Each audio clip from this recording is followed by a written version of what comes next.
as women, we can hit the ground running. We can do a lot. We can multitask. We can put a to-do list in place and execute, especially in today's climate. I heard the Lord saying, it's not about, okay, what is your to-do list? What is on your vision board? How can you execute these steps? It's about living and having fellowship with the Holy Spirit. Because you talked about rigidness.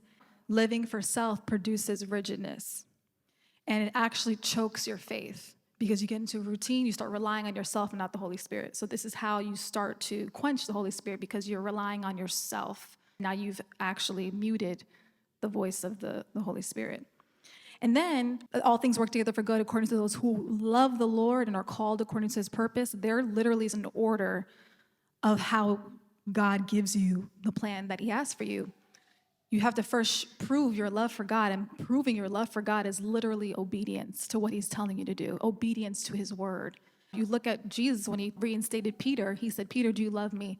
Feed my sheep. Peter, do you love me? Tend to my lambs. Peter, do you love me? He asked 3 times, and Peter was like, why is this? And I saw that he was basically seeing, based on your obedience to what I'm telling you to do, proves that you love me. The fruitfulness of once you get the blueprint of whatever God's telling you to do, you get the fruitfulness, you get all the vision and everything. Those are just leaves. The vine is Jesus. We are the branches. The fruit is just the leaves. Don't seek after the fruit.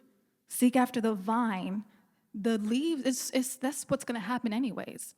Being attached to the vine keeps you in perfect peace, keeps you in the rhythm of heaven and producing the leaves in the seasons in which you are meant to produce them. But before you get your instructions, even Jesus says, no one can follow him unless they first die to themselves.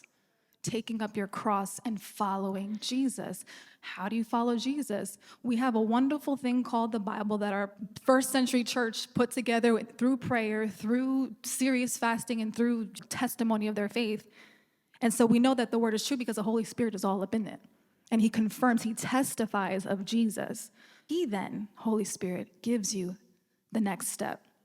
And then when you take that next step in faith, not living in rigidness that chokes your faith, you can see, knowing that we walk by faith and not by sight, you can see what he's doing, how he's telling you to let go of something, let go of a relationship, fast here, forgive this person, don't go to that place. He will literally start to shape you, becoming new wineskin. So now you're taking in the wine that is him, his spirit, his word. And you're expanding now, and he starts to orchestrate everything that's called to not just your life, his will.